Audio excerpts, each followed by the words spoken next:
Grace and peace to you from the one who was and is to come. Amen. The Franciscan sister and theologian Ilia de Leo beautifully writes about how resurrection speaks to us about a divine love that is really beyond all imagination. It is a love that is proven to be stronger than death. The tomb is empty. De Leo's research focus is the intersection between science and religion. How can evolution, physics, and neuroscience deepen and broaden our theological explorations and vice versa? What is the power of the risen Christ in an evolutionary universe? What does this power mean for the human community, the earth, and the universe itself? The message of Easter is a claim that something new has come into the world. The empty tomb is said to provide us with the startling revelation that divine love is so strong that it can conquer even death. Such divine love becomes the ultimate foundation of our immortality. Israel's Song of Songs gives expression to the mystery of such a passionate love. It portrays a love between two people, which from early on was imagined to be a window into God's love for everything created. In Song of Songs, we encounter a declaration of love that keeps pushing against the spectre of death. For love is as strong as death, its jealousy unyielding as the grave. It burns like blazing fire, like a mighty flame. Many waters cannot quench love. Rivers cannot sweep it away. Should we not also think of the Gospel's resurrection stories as a divine declaration of love? Easter's Song of Song is about a divine love committed to reach into the realm of death, to raise Jesus from the dead. And the gift of such life-giving love is said to not be limited to Jesus. It includes all of humanity, past, present, and to come. And according to the Apostle Paul, such a divine love, seeking new birth, is present and active in all of creation.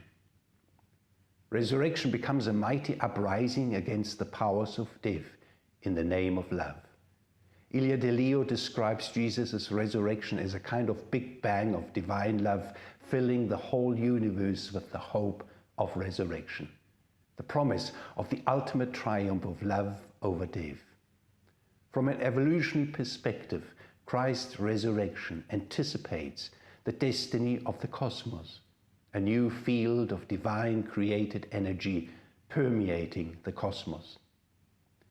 In other words, Resurrection's Song of Songs announces that the hope of heaven on earth has now already invaded the present and is taking shape wherever and whenever people trust the power of resurrection to rise, from violence to peace, from fear to faith, from hostility to love, from a culture of consumption to a culture of stewardship and generosity.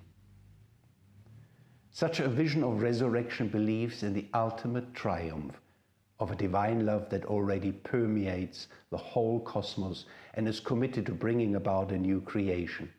Yes, so often our history feels like we are stuck in endless, repetitive circles. But what if those circles are more like a spiral, taking us deeper and deeper into the truth of a divine love that will not let go of us, but is closely woven into the very being of this cosmos in our very own lives. Something dies, but something new is born, which is why the chaos of our times is, in a strange way, a sign of hope. Something new is being born within. Out of chaos, a star is born. Breakdown can be breakthrough if we recognize a new pattern of life struggling to emerge. A new pattern of life is struggling to emerge. Such an understanding of resurrection counters those Christian voices who suggest that the times we are living in are the beginning of the apocalypse and that God is standing ready in judgment. There's much to learn from de Leo's understanding of God as life itself, the very love that is committed to overcome death. God is no longer someone out there to get us, but rather right there within us and all around us, a resurrecting love that longs to join all of creation in love. Such a perspective empowers us to pray to God as the kind of love that is fully committed to staying with us. In one of her prayers, Delio goes as far as to suggest that God's own fate is always bound up with our own destiny. You have nowhere to go but to remain with us because you are life itself. You do not punish because the world is blind, deaf, and dumb. Rather, we punish ourselves by losing trust in you. You remain faithful in love because the world is integral to your life, and you need the world to be truly who you are.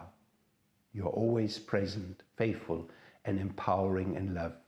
Your absolute oneness in love, it will not rest until we are joined together fully in love. Not just every person, but the whole world, the planet, the galaxy, the entire universe. You are in all, and all is bound to share in your light and life. Delio's prayer reminds me of Paul's understanding of God's loving spirit groaning within us and within all of creation, preparing to give birth to something new. There's a divine love always present and longing to be fully realized within us and around us, in persons and history, in nature and universe. What a declaration of love truly inspired by Resurrection's Song of Songs. Such divine love cannot be swept away by floods. Such divine love cannot be silenced by the sound of artillery shells. Such divine love will not surrender to pretense and hypocrisy, to greed and indifference. Such divine love, to speak with Paul's Song of Songs, always protects, always trusts, always hopes, always perseveres. But Paul was adamant that we should not just admire the power of such divine love raising Jesus from the dead. We are not to remain mere witnesses of his resurrection from the dead. No, Christ's resurrection calls us to be more than spectators. We're meant to see ourselves as joyful participants in an ongoing resurrection, a constant movement from death to life. According to Paul, it is the ritual of baptism that is said to best illustrate such participation. It gives symbolic expression to our own dying and rising with Christ.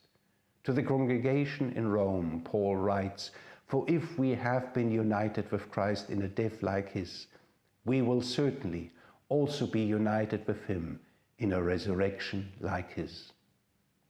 For the Apostle Paul, Jesus' death and resurrection is not just an event of the past we simply behold and admire, but a pattern of life we are called to participate in. What does it mean then to be united with Christ in a death and resurrection like his?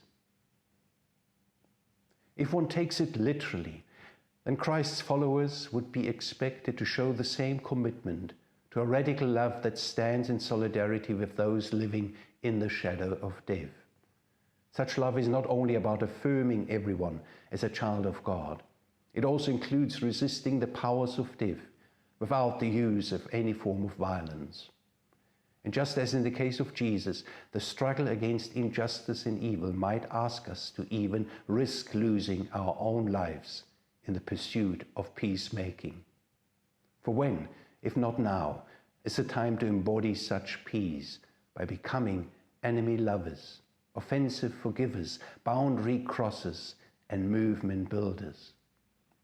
The promise is that to be united with Christ in a death like his is also to be united with him in a resurrection like his.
What is fascinating is that after Paul's death, his students and fellow workers remain committed to expanding and deepening his understanding of resurrection.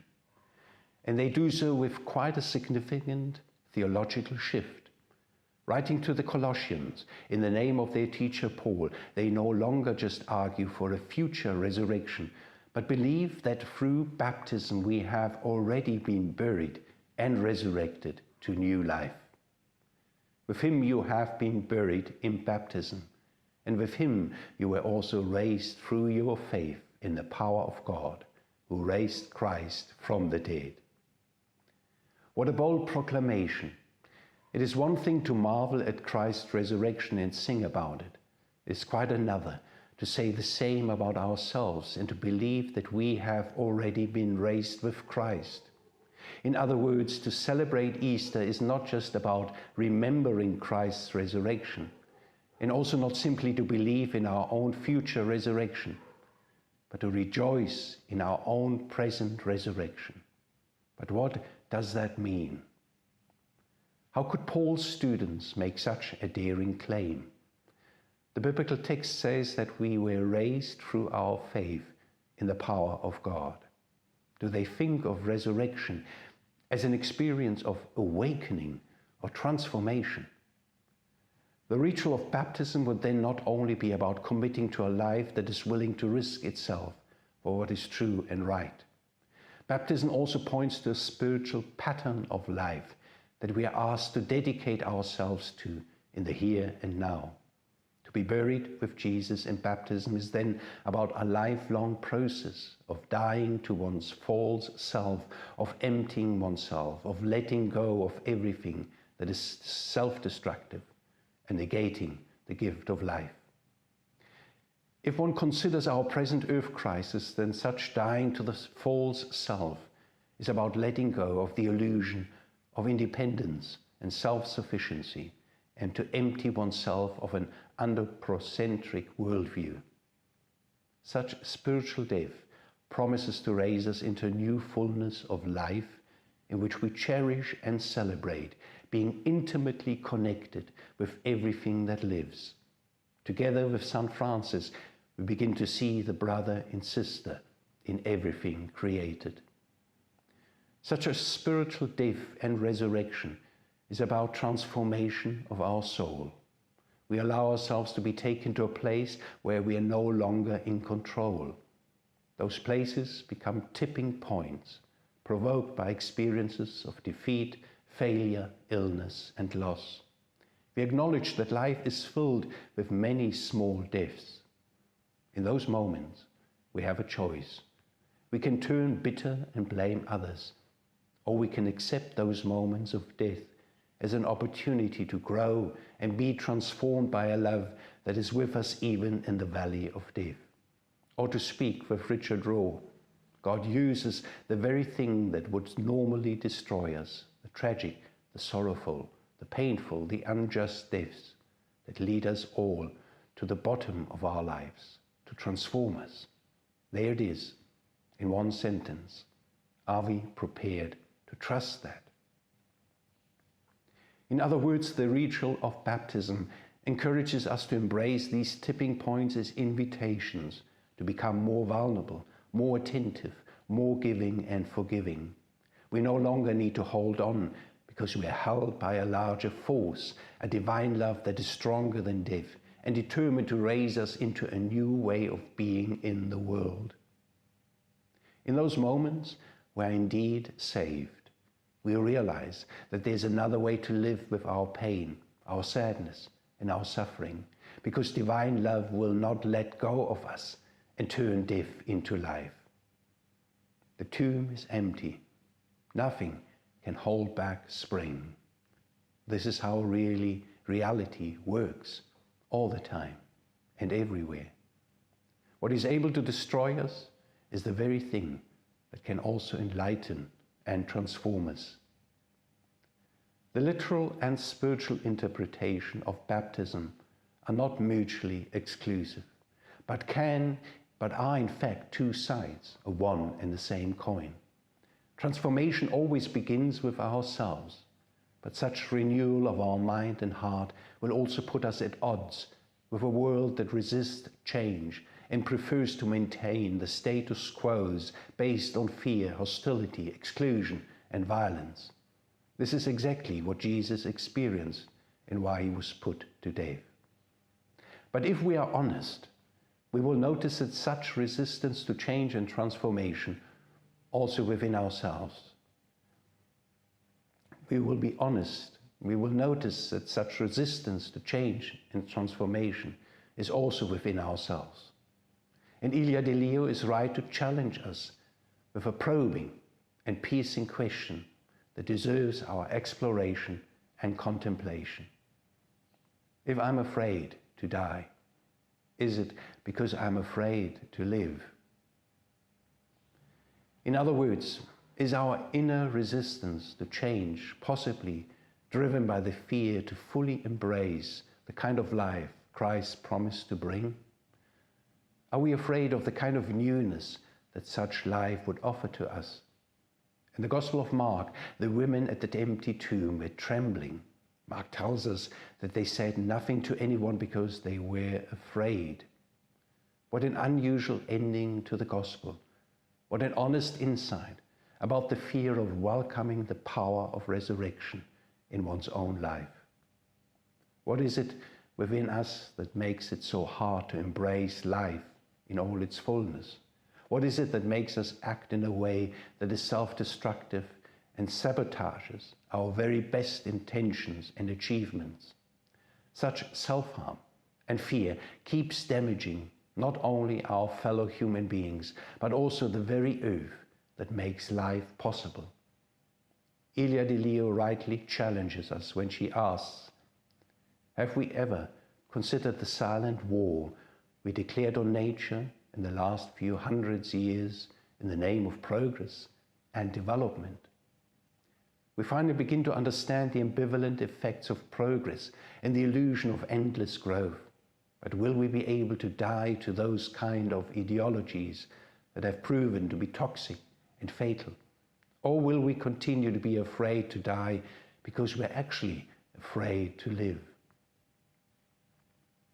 If God is resurrecting love, then such divine love is always love in movement.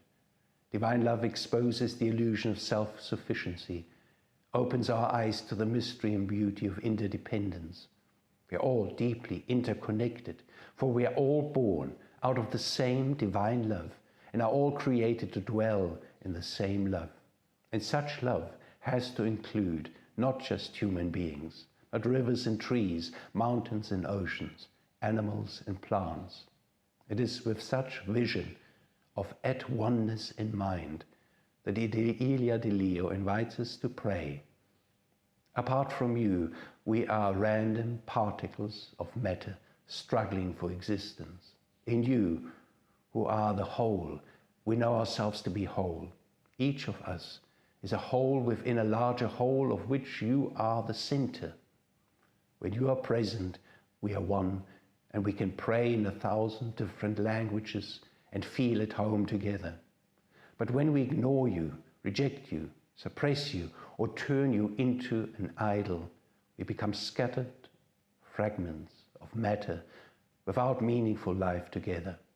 Only when we move toward one another do you emerge as the center of our lives. As long as we put love second to life, we're still holding on to the illusion that life itself can be stronger than death. Meanwhile, it is love alone that promises to be stronger and more than death. Our calling is therefore to learn how to always put life second to love, how to mold life in the service of love, how to embrace life for the sake of love. It is by dying into such a divine love that is stronger than death that such love also becomes the very core of our own being, the very source from which we draw our strength to live, and the very compass that guides us towards the kind of way, truth and light Jesus modeled and embodied for us. This is what made him such a force for change and transformation in the world.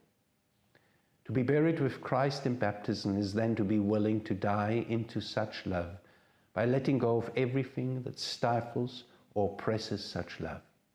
Such letting go involves both resistance and surrender. To be united with Christ in such a death is to also be raised with Christ into a love that started off as a divine Big Bang and since then keeps sending out ripples of change and transformation across our world, inspiring every ever-widening circles of dignity and hope. Despite all odds, we remain hopeful, not because life is stronger than death, but because God is such a resurrecting love, a love that would ultimately triumph over death. Death and resurrection, dying into love and rising with love, are then part of the evolutionary path towards wholeness in a deeper union with God.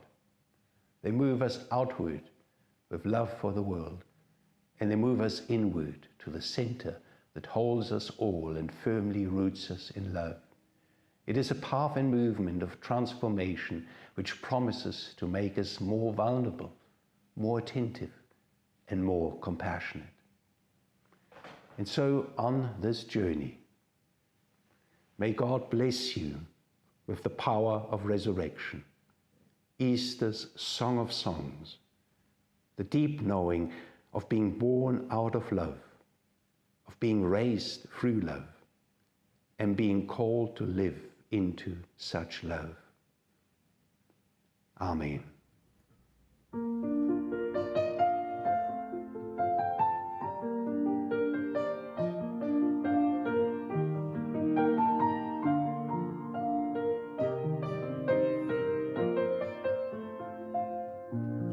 Look at the world, everything all around us. Look at the world and marvel every day. Look at the world, so many joys and wonders, so many miracles along our way. Praise to thee, O Lord, for all creation. Give us thanks